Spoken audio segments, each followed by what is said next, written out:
When we think about diet, most of us think about what we eat. Because what we eat matters a lot for how much we weigh and how good we feel. But it turns out that when we eat matters maybe just as much. A common approach here that you may have heard of is called 16-8 intermittent fasting. This is where you can eat for an 8-hour window during the day and then fast for the remaining 16. Handsomer YouTubers than myself have already done this, so I tried something a bit more extreme. 1 meal a day, or OMAD for short. Some people have lost over 100 pounds on the OMAD diet, and others have used it for years to stay healthy. The OMAD diet doesn't dictate what you eat. In fact, there's only one rule. You have 1 hour a day to eat, and you need to fast for the remaining 23. It's like Ramadan in July, in Alaska, but with fewer grizzly bears.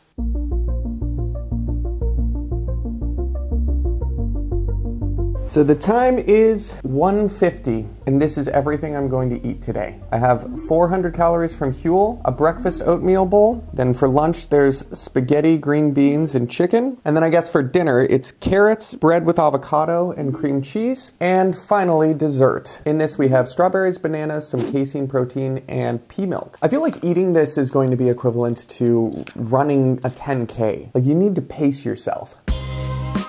I gotta say, my focus was actually quite good at work, mainly because I was incredibly reactive to caffeine with nothing else in my system to absorb it. So I had a cup of coffee and then I was like, whoa. But I've been quite alert. A lot of people actually report this when they do intermittent fasting, which is that they feel very alert during the fasting period, and then after they eat, they're feeling quite sluggish.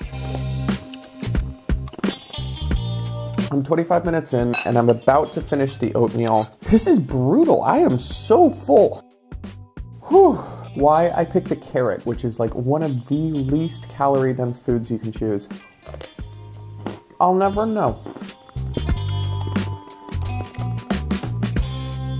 Okay, I have 27 minutes to eat the avocado toast, the spaghetti, and the Huel. I think I can do this.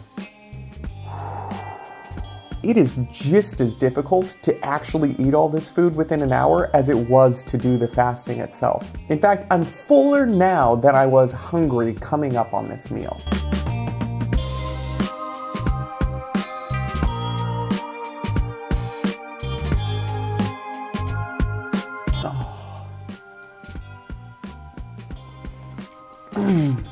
Oh, I have 6 minutes to drink this. Okay.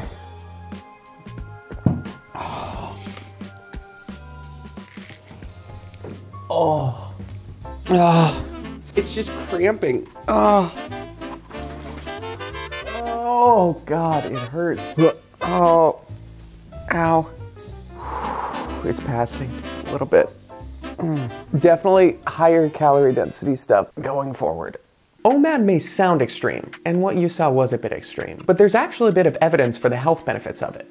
Brian Johnson, creator of the Longevity Blueprint, only eats between 6 a.m. and 11 a.m. Harvard longevity researcher David Sinclair only eats 1 meal a day. In his book Lifespan, he notes, after 25 years of researching aging and having read thousands of scientific papers, if there is one piece of advice I can offer, one thing you can do to maximize your lifespan right now, it's this: eat less often. And if we look at what's called blue zones, regions where a large percent of people live to 100, we see a lot of fasting culture. Icaria, Greece, I have no idea if that's how you actually pronounce it, where 30% of the residents live past 90, includes fasting in the dominant religion that almost all of the older people practice. Bama County, China has a culture of not eating until later in the day, and it's known for having a lot of people who live past 100. Yesterday's meal didn't go as smoothly as planned, so I went with slightly more calorie-dense food for today's meal. We've got a chicken and rice bowl with veggies, and then a burrito, and some beef bibimbap. I'm also setting my timer for 59:59, and we're go. Yesterday, I wasn't hungry at all in the afternoon or evening. And then when I woke up, I got really hungry when I normally eat, but then it passed by. So it feels like the hunger itself is more habitual than it is actually when I need food in my system. It wasn't that much worse than a normal day where I'm in a caloric deficit.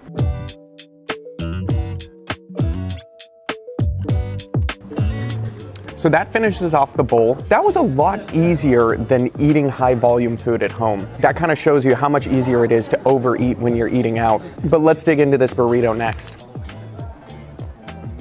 Kayla and I agreed that if I finish this all with time to spare, then we'll go get ice cream, and I think we're gonna be able to get ice cream. We're 20 minutes in and I am feeling so lethargic. I mean, I was really hungry, but I was feeling really energetic at the beginning of the meal. And now I can't even focus my eyes. It's so weird. I'm also slowing down significantly on this burrito. I'm starting to feel it. So just like yesterday, the eating of the food itself is harder than fasting for 23 hours. I don't think that's a typical experience, but that's what I'm experiencing right now. You trying to lick my fingers? Yeah. Last bite of the burrito. And now on to the bibimbap. This isn't easy, but it's a lot easier than what I ate at home. I have 8 minutes to spare. I've destroyed the food, so it's time for ice cream. You know what's funny is 2 minutes ago, my stomach was hurting from how much it was stretching. And the second I looked at ice cream, I was like, oh no, there's room. It's not crippling pain, but my stomach's definitely in a lot of pain right now. I can't walk too fast. I'm in pain again. Oh. It's 10 a.m. on day 3 and everything is weird. I'm not hungry at all and I haven't eaten since about 3 p.m. yesterday. My energy levels are fine. I went to the gym this morning and my workout was pretty good. I'm gonna try something different today. For the last 2 days, I tried to hit a calorie target and I ended up feeling disgustingly full. So today what I'm gonna do is just eat until I'm stuffed during my eating window and then see if maybe I get a little more hunger, because I think I could deal with that instead of being stuffed. And I'm not even gonna track how many calories I consume during my eating window. One other thing is we have 2 friends coming over for brunch and they have no idea that I'm doing 1 meal a day right now. So I'm just going to stuff my face for an hour straight. And I'm really curious to see what their reaction is if we don't tell them.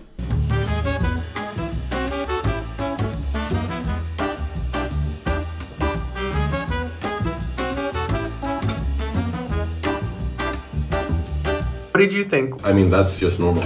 That's what I was gonna say. That's just trend for you.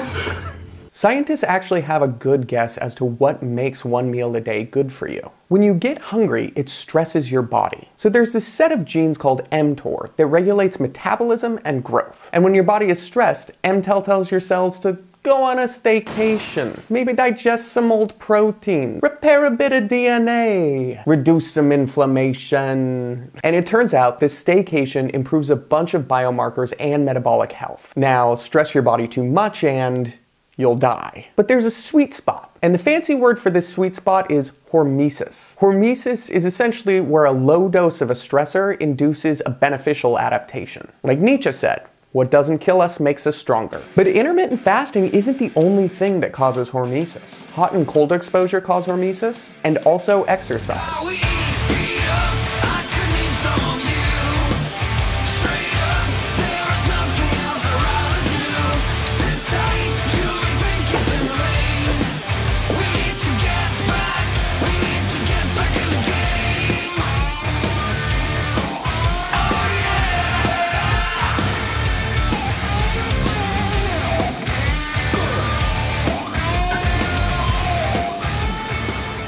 Today was definitely different. I'm feeling less bloated and I was really hungry this morning. I was definitely struggling to focus at work because I was just so distracted by how hungry I was. But I think that the pain of the hunger was a little bit better than the pain of being too full after a meal. So I'm doing the same thing today. I've got a meal, I'm not tracking calories. It's certainly not enough calories given that I exercised today and will be exercising tomorrow. 1 hour, starting now.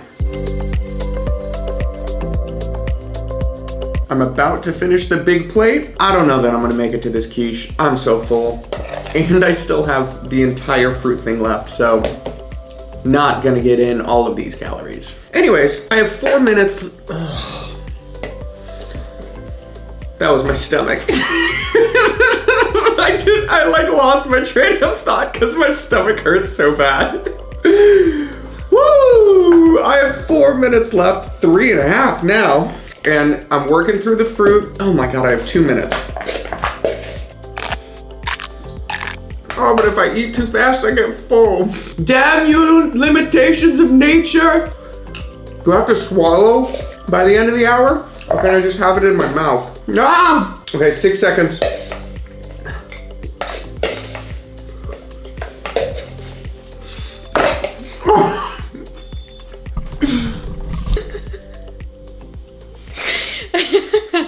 It's day 5 and I feel like I'm getting into the swing of things. I was hungry this morning, but it wasn't distracting, and that's even after a pretty tough workout. For food today, I've got salmon sandwiches, rice, beans, the rest of that quiche, some veggies. Oh, and I threw some tempeh in there. Casein protein, Greek yogurt with lots of fruit, and of course a Huel just to cram in more calories. Also, there's eggs. I'm about 25 minutes in and about halfway done with the food. Fasting for 23 hours is getting easier, but stuffing all the food into my mouth in an hour is also getting easier.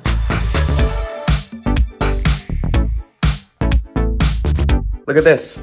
I'm about to finish my Greek yogurt and fruit, and I still have 5 minutes left. It's not even gonna come down to the wire today. I'm like comfortably stuffed. It's starting to go well. So the bad news for the OMAD diet is that it's not great for when it comes to building muscle. And that's even if you have a lot of protein in your one meal. In his book on longevity, Dr. Peter Attia recommends splitting your protein up into 4 servings per day. That's because you can only absorb so much protein in one sitting. So given this upper limit of protein absorption in a single sitting, you're almost guaranteed to not be getting enough protein to build muscle. And maybe not enough to maintain it either, depending on your weight and muscle mass. So 1 meal a day may be great for some people for weight loss or even fat loss, but it's not the best approach when it comes to building muscle or maintaining muscle while you lose weight. Day 6, baby. Today I'm gonna be having 2,500 calories, so I'm back to tracking. I put my fish, rice, and eggs on a smaller plate because they say if you eat on a smaller plate, you'll eat less. Trying to lose weight here. So I'm 20 minutes in and I'm about halfway done with the food already, and I'm not even feeling too full yet. In every single way, my body has gotten very used to this, and this just feels comfortable now. My experience on day 1 should go to show that you shouldn't dive into this head first. And the recommended way to ease into the OMAD diet is to decrease your eating window by 1 hour per day until you're only eating 1 meal. I think one additional benefit of the OMAD diet is that you can trick yourself into eating much healthier foods. A lot of the junk food that we eat in between meals, and we don't even really notice it, but you'll have like a Snickers bar in between lunch and dinner, or maybe you'll have a muffin after breakfast, which is a caloric bomb. But with the OMAD diet, everything that you're gonna eat that day is laid out in front of you. So if you really struggle with what's called grazing, which is essentially eating throughout the day or just mindlessly eating things that potentially aren't good for you, the OMAD diet can be a good solution for that. This is it, day 7. I wanted to challenge myself for day 7, so I put together a very low calorie density meal, and I want to compare how I feel after this to day 1, because I noticed yesterday it was really easy to get through all of the food. So what I've got today is 300 grams of cottage cheese with blackberries, and then an oat bowl with peach non-fat Greek yogurt, 2 squares of chocolate, and some cashews. This plate is where it's really at. We have a chicken breast, kale, and then lentils, a cup of rice with some cheese on top, red bell pepper, and tempeh, 2 bananas, and finally, 2 whole wheat crackers with alfalfa sprouts, sliced ham, and some lettuce.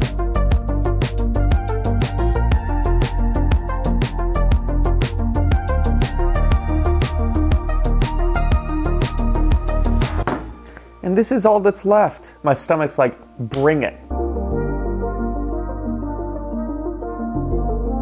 That's it. I'm pretty stuffed, but it doesn't hurt. I'm not gonna keep doing this going forward, mostly because it's difficult socially. I've had to cancel plans with friends because they're like, hey, you wanna grab lunch? And I'm like, yeah, but I would need to eat for an hour straight and I'm gonna need to buy like 3 different entrees. And they're like, let's reschedule for next week.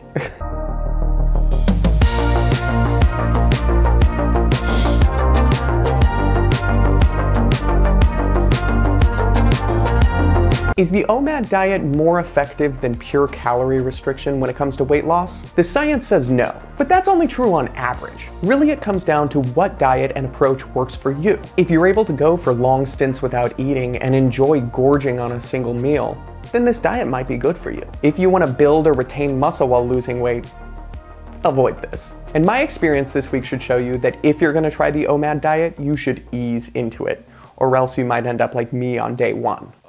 Oh God, it hurts.